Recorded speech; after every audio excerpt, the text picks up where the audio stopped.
आदरणीय साथियों, सज्जनों, सादर प्रणाम।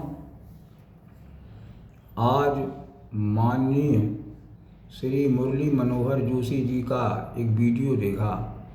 वो कह रहे हैं कि भारत विश्व गुरु था लेकिन आज विश्व गुरु नहीं है।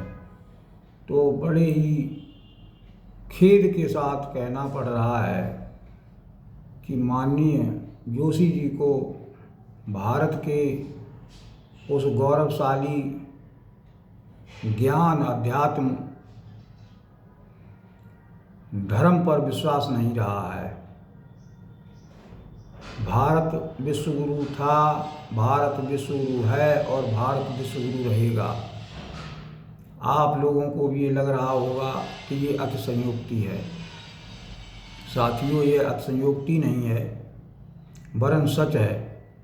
जब आप भारत की छुपी हुई आध्यात्मिकता को, वास्तविकता को खोजेंगे और देखेंगे और तो पाएंगे कि भारत आज भी विश्व गुरु है और भारत में भविष्य में भी विश्व गुरु रहने की पूरी क्षमता है। लेकिन वो विश्व गुरु काय में है, किस में है कि भारत के मनीषियों ने, ऋषियों ने, मुनियों ने, संतों ने, भंतों ने अध्यात्म पर रिसर्च की, इसीलिए वो महान ऋषि कहलाए। और वो अध्यात्म जो आंतरिक ज्ञान प्रदान करता है, जिसे आत्मज्ञान की साधना कहते हैं, वो भारत का अद्वितीय है।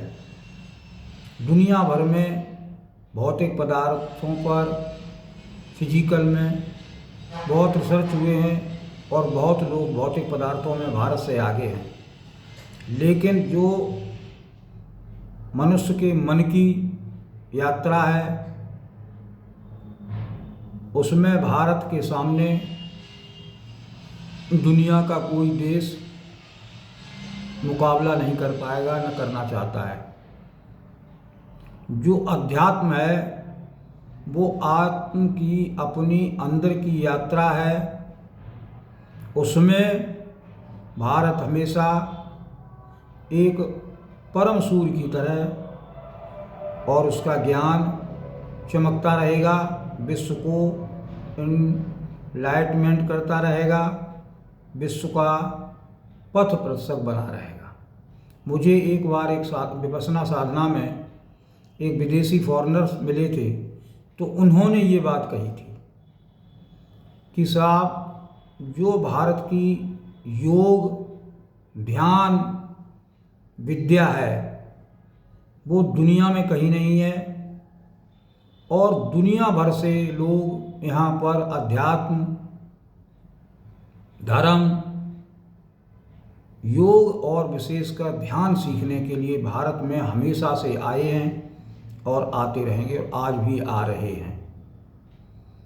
तो मैं कहना चाहता हूँ कि बड़े ही खेद का विषय है कि भारत में रह कर के भी भारत के बारे में बड़े बड़े मनीषी नहीं जानते हैं कि इसकी वो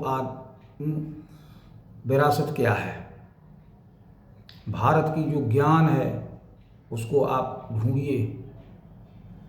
कहा गया है कि पानी में मीन प्यासी रे, वो सुन सुन आवे हंसी रे। क्या पानी में मीन कि भारत में रहते हैं लेकिन भारत की विपश्यना जैसी साधना को नहीं जानते हैं, जो भारत में वेदों में, शास्त्रों में, गीता में, महाभारत में बड़ी ही गहनता से समझने से मिलती है। भगवद गीता के 6वें अध्याय में, और एक अध्याय की क्या बात करूं, सारे अध्यायों में विपश्यना, आत्मज्ञान की साधना के बारे में भगवान श्री कृष्ण ने अर्जुन को बताया है। उन्होंने ये नहीं कहा अर्जुन कि ये सब छोड़ के और राम राम रटो जाके या राधा राधा जपो जाके, नहीं बताया। ये मन की साधना के बारे में भगवान श्री कृष्ण ने पूरी गीता जी में विशद बहुत बड़ा वर्णन किया है।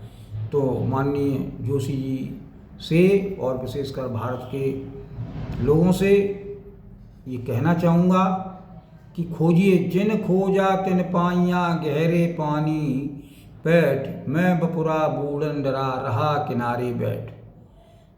ऊपर ऊपर के आवरण को देख करके भारत के लोग भी उसी को धर्म मान लेते हैं और उसी के चल बैठते हैं।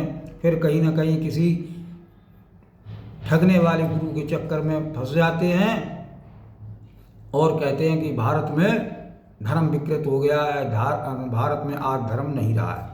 अभी भी धर्म है और रहेगा, लेकिन आज की तो हालत ये है कि गलन गलन गुरु आ फिरें, चेला कंठी ले, स्वर्ग जाओ या नरक में हमें रुपया देव। तो क्या मिलेगा भाई? आप प्राइमरी पाठशाला में ही अटके रहेंगे, भारत की मूल विद्या को नहीं सीखेंगे तो कैसे है भाई? मूर्तियों का दर्शन करना, मूर्तियों पर प्रसाद चढ़ाना, मूर्तियों को दर्शन करना, प्रसाद चढ़ाना, एक ये तो प्राइमरी स्टेज की है।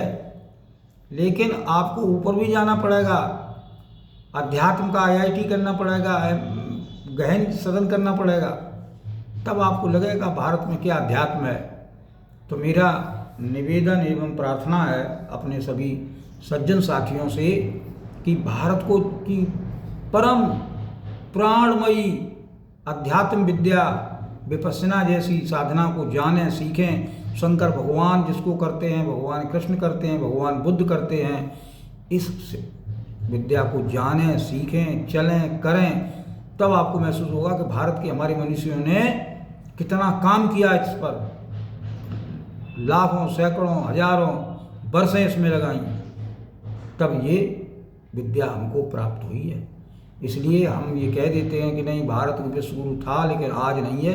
ये तो हमारी उस ऋषि मुनि संतों सज्जनों भक्तों का अपमान है, देश का अपमान है और इस आत्मज्ञान की विद्या का अपमान है। तो मैं प्रार्थना करूँगा अपने सभी संगी साथी सज्जनों से कि जानें और उस पर चलें।